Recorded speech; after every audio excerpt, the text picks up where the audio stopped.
Hey folks, welcome back to the Agent Box, Thursday, 11 o'clock, live from the UK.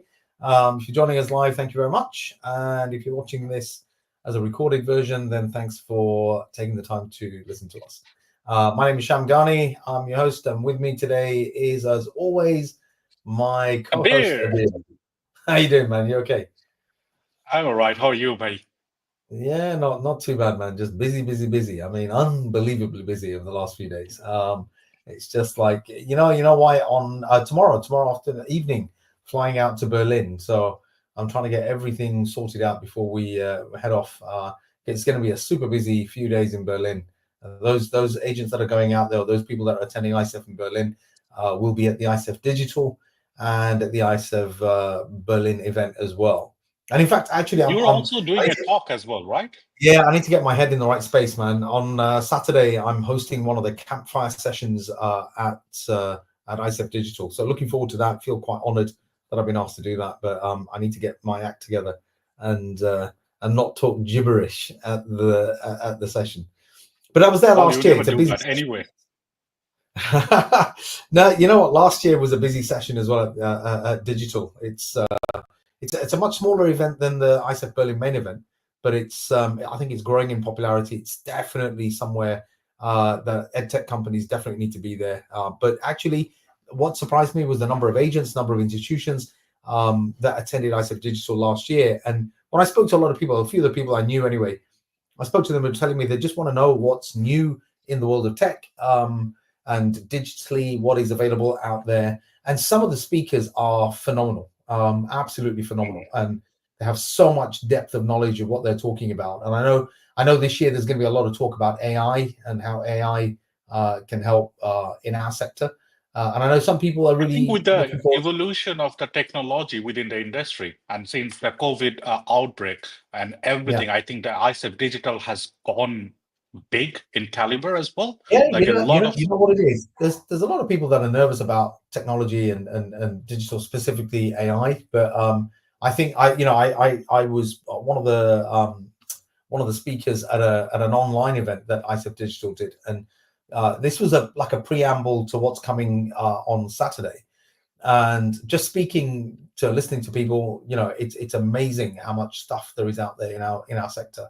And in fact, actually, that's a nice little segue into today's topic, which is um, it's about professionalism, right? And it's not just about tech; it's about professionalism. When it comes to agencies, in the higher education, sort of market, really, to be honest. And look, I want to ask you this question actually, Abir, right? So this is a very broad, extremely broad subject, okay?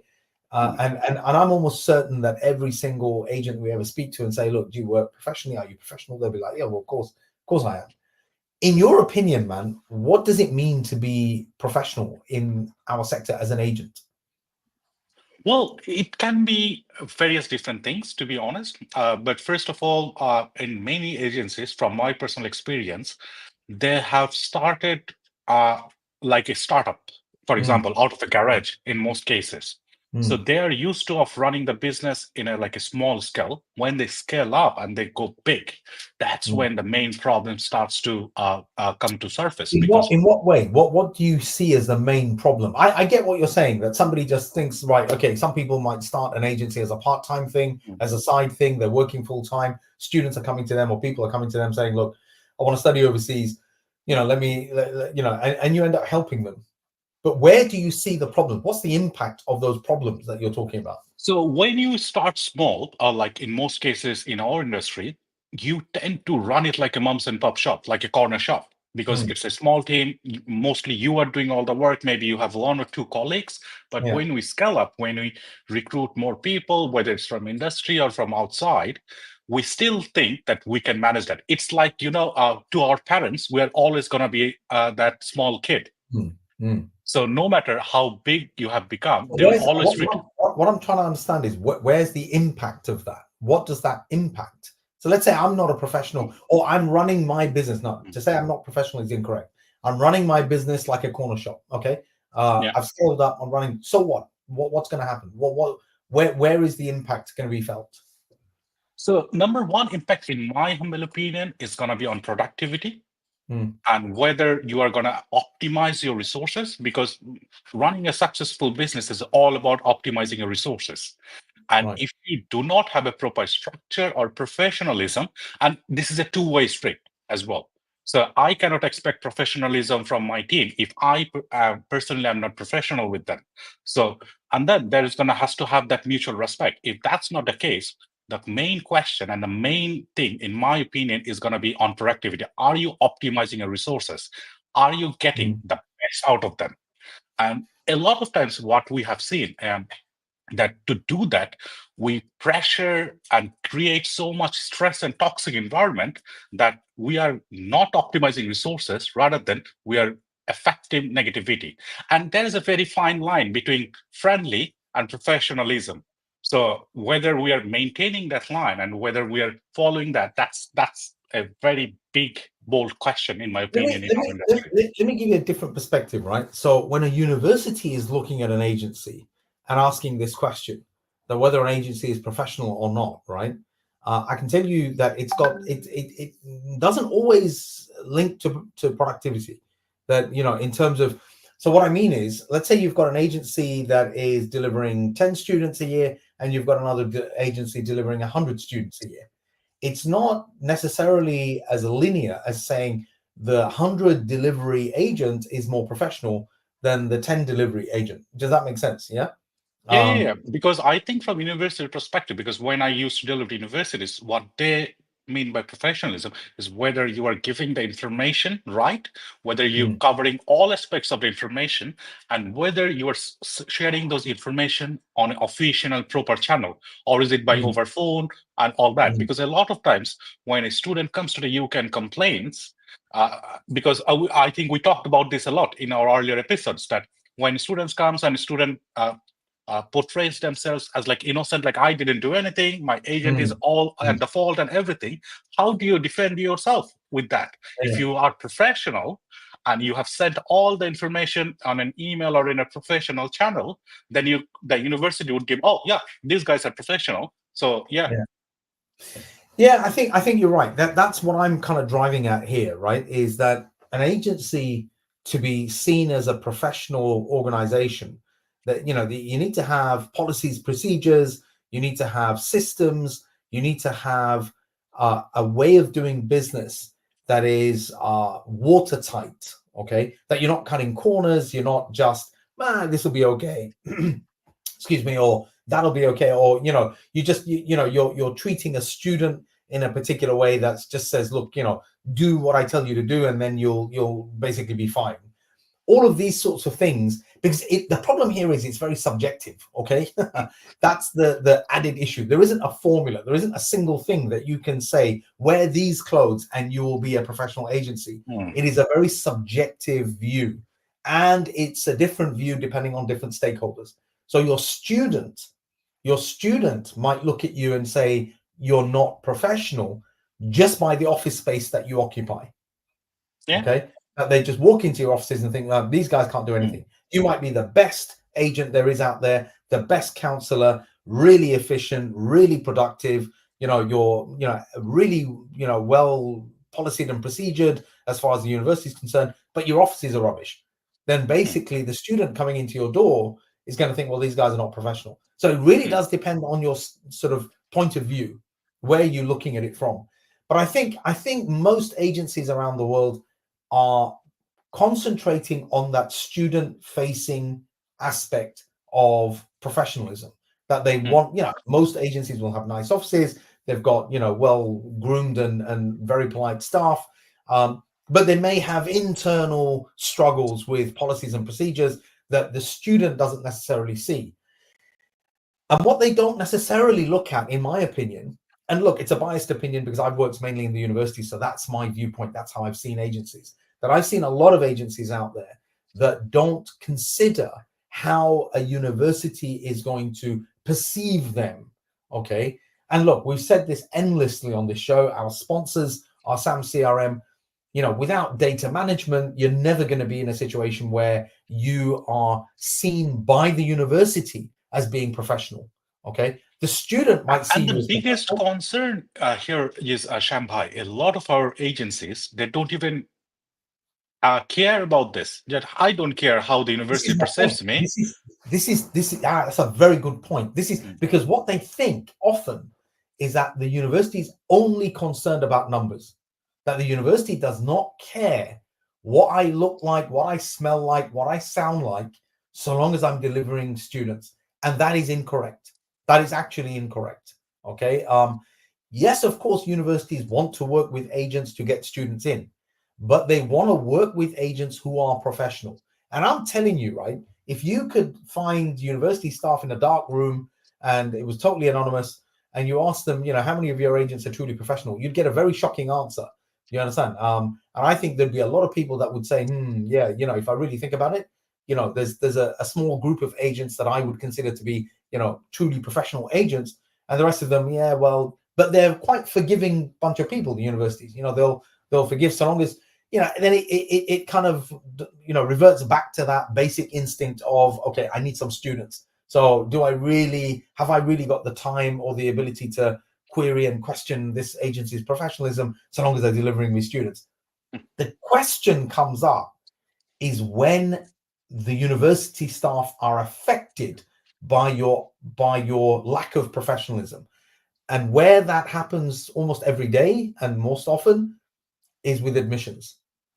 That the agency is sending through applications that are half-baked, that have not been looked at properly, that are just being processed like a factory.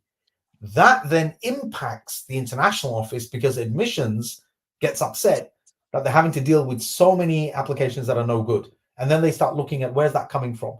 And the first thought that university is going to have, these guys aren't professional. Because if they were professional, then you would have a much better, kind of conversion rate. Look, the reason why we're And talking about also, this topic is, go on. Sorry, no, Abdul. no, no. I was just mentioning another aspect with the admission team. A lot of times, a lot of agencies, what they do, they send in an application, and in a couple of hours, they start following up with admission. Oh, I sent an application. What is the offer? So that's Yeah. another straw in the admissions office. Like, oh, these guys are not professional. I have already Yeah, told you the turnaround time is 2 weeks. yes. Look, I've worked in international offices, right, where there's an example that I will never forget. That a particular agency, they knew the international office really, really well, and they submitted an application, right? And like you said, within about a couple of hours, 3 or 4 hours, they rung up. It was an urgent case, fair enough, but they rang up and they spoke to the admissions person, who they know. And the admissions person says, "Yes, we'll get to it." They obviously got an answer that they weren't happy with. And then they went round. We were all working in an open plan office. They literally went round ringing every single person in that office, right the way through to head of international and then on to the director, I think. All that did was create a sense in that international office of what a nuisance this agency is. Okay. And that's something you don't want to do. And that definitely shows a lack of professionalism. That there are certain decorums that we have, certain ways that we work with our university partners that has to be and often is different from the way that we work with our students and parents. That there is there's got to be a separation here. The way that we work with our students is one form of professionalism, and then the way that we work with our clients is a different form of professionalism. But listen, Absolutely. the reason why we're talking about this is because we are attending ICEF at the weekend, and you know what, I hope that there's a lot of people that are listening to this, watching this, actually will be attending ICEF, and I certainly hope they do. And there is a bit of a shout out here that I need to make, that Sam CRM is actually at ICEF at the weekend, and yeah, here we go, booth number 78. And I know that Sam CRM are doing some exclusive deals for any agency that's looking for a CRM system. If you happen to be in Berlin, come and see the company booth number 78, because you could end up bagging a really good deal on a CRM product. And Sam CRM, as we've said many, many times before, what makes it special, what makes it unique, is the fact that it is a CRM that's been designed by agents for agents. So it comes pre-designed for your sector, for your industry. You don't have to spend hours and hours trying to figure out how to make this CRM work for you. It actually works out of the box. So if you happen to be in Berlin, come along and speak to the guys, booth number 78. and you could end up getting an exclusive offer for your CRM. Okay, that aside, look, the reason why I raise ICEF is this, that the first time I attended ICEF was last year. Last year was my first ever, introduction to an ICEF event. What surprised me about that event, and this is not I don't work for ICEF. This is not, I'm just shouting out for them because it's a genuine opinion. That the number of agents that were there was a very distinct group, maybe two broad groups of agents. There were those agents that are super duper professional, and these are the usual suspects, the really big guys. They're there, they're agencies, but they are dominating. They are massive. They've got their systems in place. They've got people for all sorts of different parts of their business. Really, really slick, kind of people. And then you have another group of agents that are being introduced to this world. That there is a sense of, oh my God, is this how agencies work? Okay, that they've actually come to realize that there are thousands and thousands of international agents in one place. And just the way these agencies are talking to, whether it's ICEF staff or whether it's, the PI or whether it's policy makers in this particular country or that particular country, the proximity, the closeness that these agents have, I think surprised, certainly in my opinion, those that I spoke to, surprised a lot of agents. They didn't realize that the sector was so big and so professional. And the guys at ICEF put on a fantastic show. It's unbelievable kind of an event. It's so fast paced. It's so busy. It's so engaging that I think a lot of agents kind of feel, wow, okay, this is not what I expected. And that is a good thing as far as I'm concerned, right? Because people at ICEF, certainly this year, they're going to be talking about technology. They're going to be talking about how do we become more efficient, better at what we do. There'll be marketing stuff going on, finance stuff. There's all sorts happening. If agents can access that sort of an environment, especially the one that's in the garage or the mom and dad, agency, those agents could overnight transform their company into a far more professional one. You know what I mean? Into a company that operates far more professionally. And you know what, Abir, you're right. By wanting to become professional, by taking steps to become more professional, your productivity is going to go up. And why do you think? And why do you think that's important? Because in my opinion, for example, coming back to your earlier example, that we agencies that we think that if I give them hundreds and hundreds and thousands of students, they're going to start working with. And like you said, the universities deems you as not professional, but they're still working with you as a compromise. Yeah. But if there is another agent in the market who doesn't give much student, but they're professional as well, the universities will like them a bit more, do you think? And when it comes to any discussion in the market, for example, entry requirement, or any other things that they need to discuss, who do you think? Because you have worked all your life. Do you know what? Absolutely, Abir. You're likely to be more supportive and more engaged with an agent as a university that is small, delivering you small numbers, but they do it in such a great way. That's the kind of agent that you feel good to work with. The big agent that's just messy and doing whatever they want to do, and they're sending you all these problems. Yes, of course, you're going to work with them because you want those students. You'll get some students from that. But it is not a pleasant experience. It's not something that you look forward to, you enjoy. Let me tell you this, right? Most universities are being dominated by a handful of agents. I think we all know that. And those handful of agents are getting an enormous amount of benefit from the universities, not just in terms of commission structure, but in terms of university staff time, marketing budgets, in-market, kind of time. It's almost like a catch-22, that if you are that big agent, that professional agent, you're dominating that university's time and space, and you're delivering more students as a result. Whereas if you're this low guy sat somewhere, deepest, darkest, whichever country you're in, and you're just trying to run a business and you don't really think it's for you, I don't need any technology. I don't need policies, procedures. I know what I'm doing. I've been doing it for the last 10 years. I'm going to carry on. You're never going to get that bandwidth from the university. And I think we all accept that commission is an important part of our relationship with the universities and is something we need. But we would want better support from the universities. We want our customers, the students, to see our proximity to the university. That has a lot of social clout, social credit. You know, that if I'm an agency that, you know, is so close to, you know, University X, Y, or Z, then that, you know, kind of helps grow my business and make it more, you know, enticing for students. So the question for me is, how do you get that bandwidth? Anyway, go on, Abir, go on. What you talked about, what reminded me was about Kodak and Nokia. They were the market You leaders, always right? come up with these examples, man. Go on, go on. No, it's about if you don't adapt and evolve according to the market needs. Yes, you might have been a market leader in the past. You have been in the business for 20, 30 years. So you might think, yes, I know it all. I know how business runs. I have come this far with this, but you have to understand where the market is heading towards.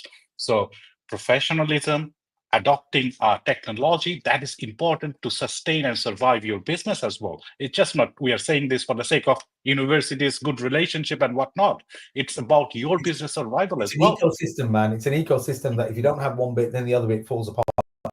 In fact, to be honest with you, at ICEF Digital, that's exactly the session that I'm hosting, is on whether agencies should think about technology being their biggest competitor. I mean, there's already talk about AI replacing agents and stuff like that. But actually, the lack of technology in an agency, can that be the death of an agent? Do you know what I mean? You know, and it's an interesting argument. I'm not entirely sure that I completely have an opinion one way or the other, but I'm interested to hear what people have to say at the session in Berlin, and just understand, you know, where people's minds are at when it comes to this. I have certain ideas around this issue, but it is something, because that technology right now, in a lot of people's minds, is what's prohibiting professionalism, or technology equals to professionalism. So if you're That's a very interesting argument. Yeah, if you're devoid of technology, then are you unprofessional? I mean, that's an interesting problem. That's an interesting question.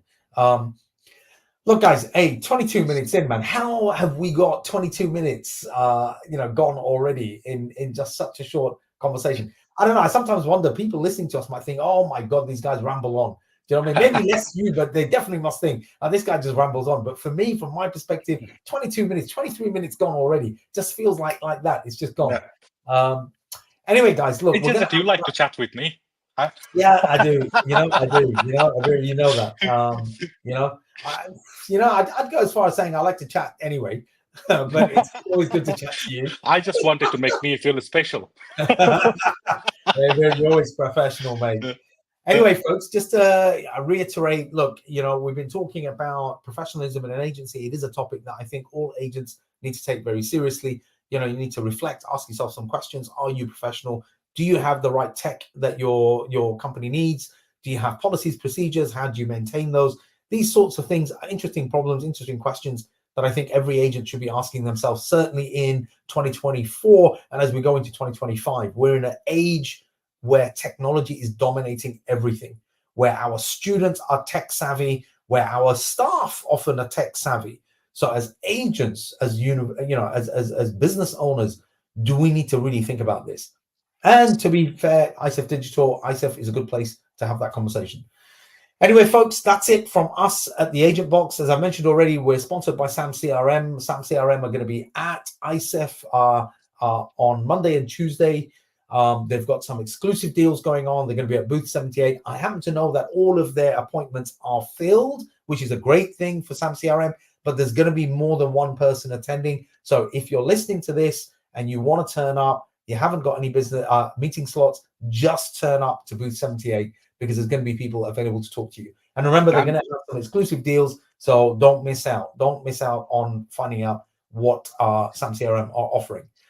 And also, we received lots of feedback last year about Agent Box as well. So if you have any feedback or want to talk about Agent Box, please do come and pop in as well. Absolutely. You know, the Agent Box, you know, is something that we're trying to look, it's not as professional as many other podcasts. We know that. Okay, we're not claiming to be, a really professional. I mean, we're talking about professionalism today. This is about me and Abir sharing our thoughts and ideas because we are, passionate professionals. We are keen on seeing how other businesses can develop. It's a subject matter that both of us, feel very, very passionate about. So get in touch with us, theagentbox@gmail.com, or give us a ring on the phone number scrolling at the bottom.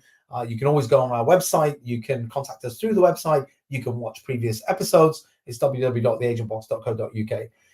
So with that said, guys, as always, we will see you next week. That will be post ICEF. So we'll be back on Wednesday, I think. So on Thursday, I can tell you all about how it all went, and we look forward to seeing you then. That's it from me, Shamgani, and Nabir. Take care. See you next week.